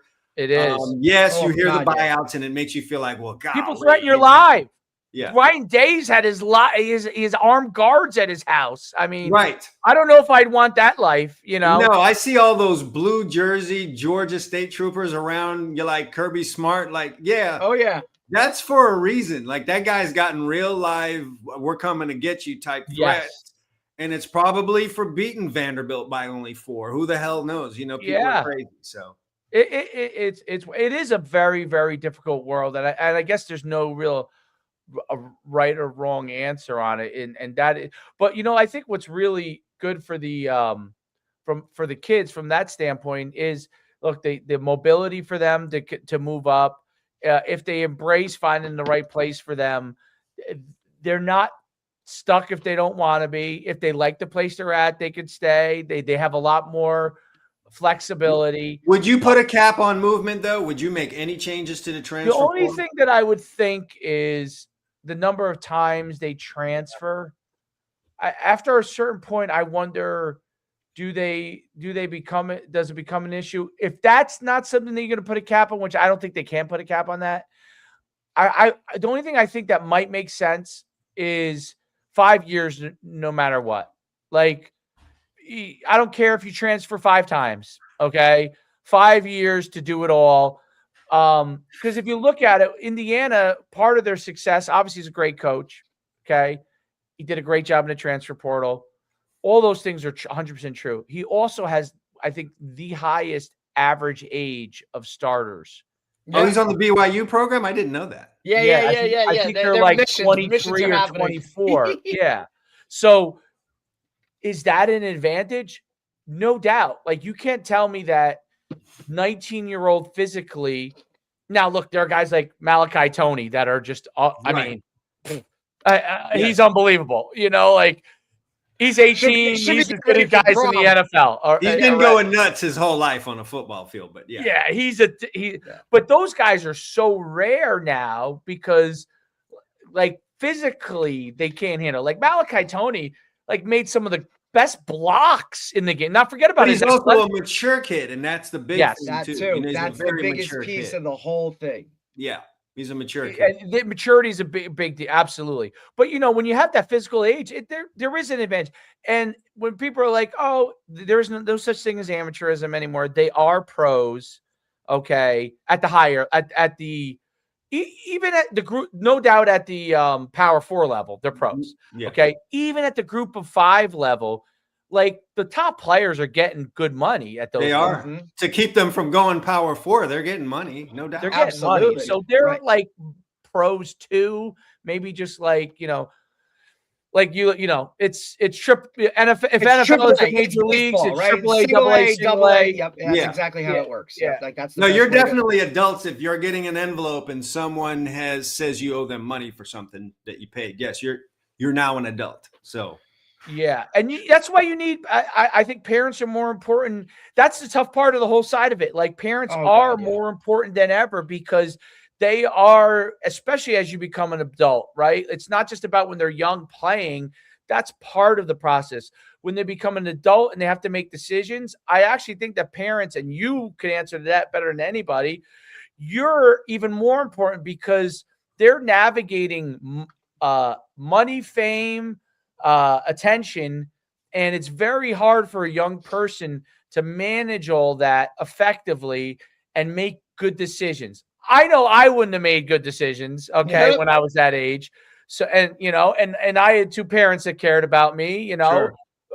And I don't think I think I would have struggled to make good decisions on it. So there's no doubt that I think parents should have a level of involvement, especially when they're getting money. Like, that's crucial. Absolutely crucial. I actually think that when they were amateurs, it was better when parents were hands off.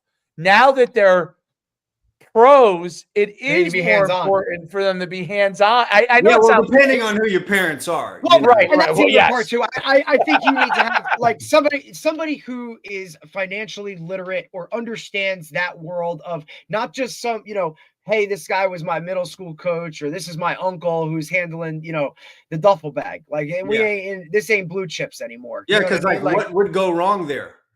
Right. Yeah. Where did my money go? Right. But like you've seen the 30 expansion made to happen.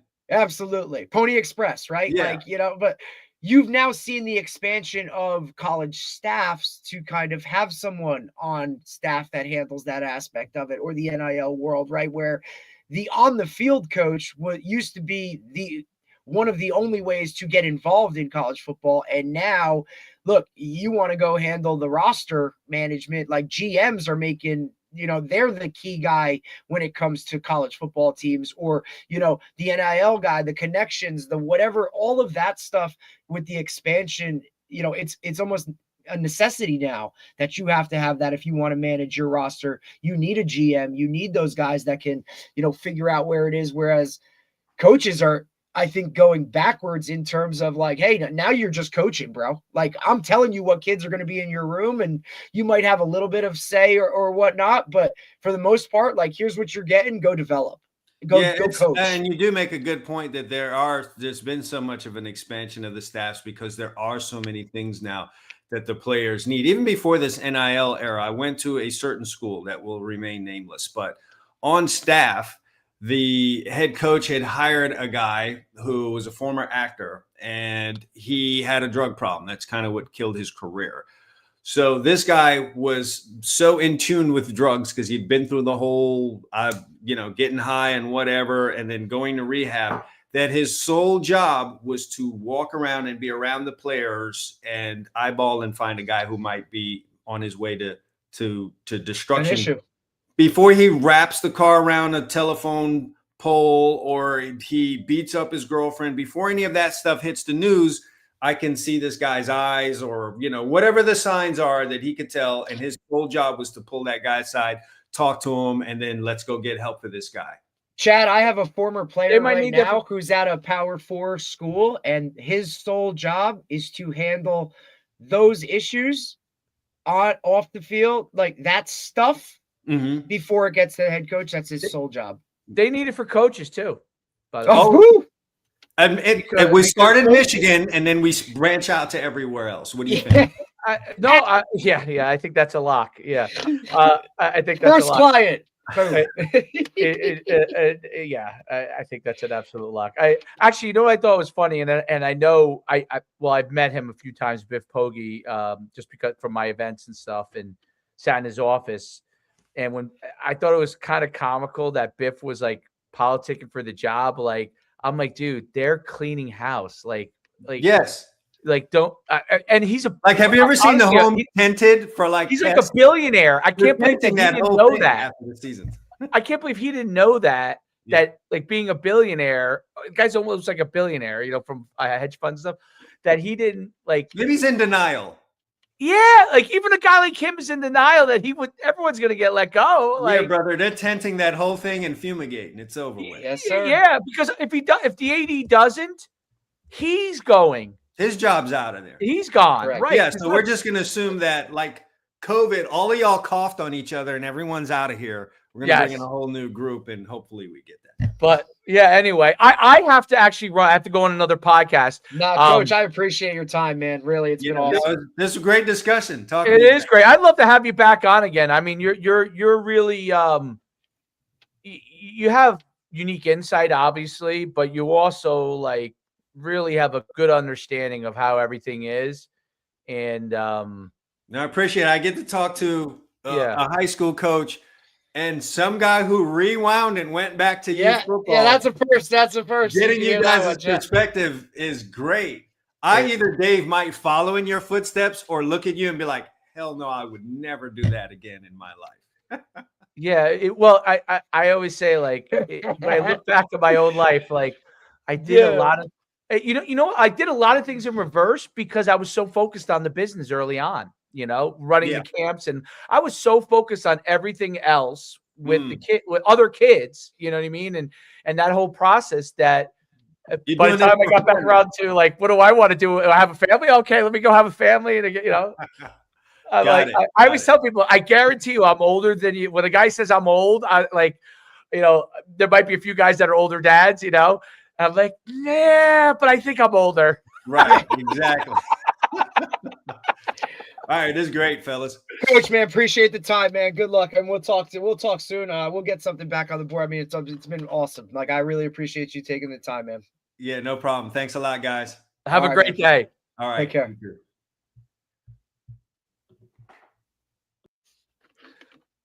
That was great. He's awesome. I've been trying to get him for so long, bro. Yeah, he's phenomenal. I'd love to have him back on again because we didn't get to dive too much into DB stuff, which I would love to do, even if it's a shorter segment, because he's look, he name dropped a little bit, but like I'd like to talk about just seeing what he does too, and and he played at Miami, people watching get some of his his stuff, and I think that would be good. But yeah, what do you think? He really is great. By the way, I'd love for you to play around with, if you can, if you have some time, the portal thing that I developed. It's up and running. Portalintel.ai. And you could, by the way, if you wanted to, you could also, to get access to everything, you could create what was it? Portalintel.ai. Got it. And it has like a help thing there to like how to ask prompts of it to get the most out of it. Cool. But you could also, if you want to use the whole thing, if you could become a member and just sign up, and it's free. You don't have to put your credit card in, and it's free. That way you can have your own like access. And I'm just curious your thoughts, because I mean, I think it's become it's amazing how it worked out. It's live. It works great. I want to add more features to it, but I can't believe what the things that I was getting. Like this morning, I asked it. I saw an article that UConn had 12 guys committed, over the weekend in the portal, and I typed it in and I said, "Yeah, can you give me like for 2026 the guys that are committed to UConn in the transfer portal?" And it gave me 9 guys. Which means that like those guys are probably the only ones that are like 100% fully committed. It gave me the 9 guys, and it gave me a whole background on them and everything, right? And then I was able to make it. It was sick. I was like, that's crazy. Away. It's crazy, dude. I was blown away. So I created where it not just does the AI stuff, but it's getting it from all these other sources, like a dozen other sources. Well, that's what's good about it, is because it can pull from all those other sources. Yeah. And whereas otherwise you would have to go and like find that stuff, I would assume, right? You would have to go to each source individually. You could type in stuff in regular AI and get some info, but not everything. Like this is kind of giving you, I'm not saying it's perfect, but it's giving you, it's almost perfect. That's the weird part. Like it's almost without having the actual access to the actual portal yourself. You know what I mean? Like right. I got it. Makes sense. But as a college coach, you can get much quicker info. Like you can find out like what a scout's take on the prospect. It gives you a report on all the things he's done well from his film and from statistics. It's crazy. I can't believe that it's gone that way so far. That fast that I've been able to build it, and I'm probably not even tapping all the things it probably can do. But it's awesome. But I want you to play with it and just give me your feedback. All right, cool. Yeah, definitely. All right, man. Hey, listen, I'll talk to you later. Great job, by the way. Phenomenal guest. I know you're friends with him, but phenomenal. Listen, I like just through Mike, really, and just in watching him, and like I saw when his youngest son, I watched the oldest son, and then I watched his youngest son, where he, I believe, was the DC for when they won it in 2018. And that's when I was talking about like Surtain and all those guys. Like that's when the entire secondary was all going SEC. Like I remember that. I'm like, and that was not even talking about the guys up front of like, you know what I mean? So, and obviously like Mike's a nice link to have it, but just like, he's just done a lot in a lot with, you know what I mean? Like just, you could have 5 different podcasts with, what he does from his playing, from his playing career, coaching, the whole work. So buddy, I'll talk to you. You'd be a great part too, like, 100%. You know what I mean? Absolutely. Like, so, all right, let's get off here, and then I'll talk to you just let me know later what we have. I will, buddy. I'll look at it and I'll get on it. Cool. All right, cool. Later.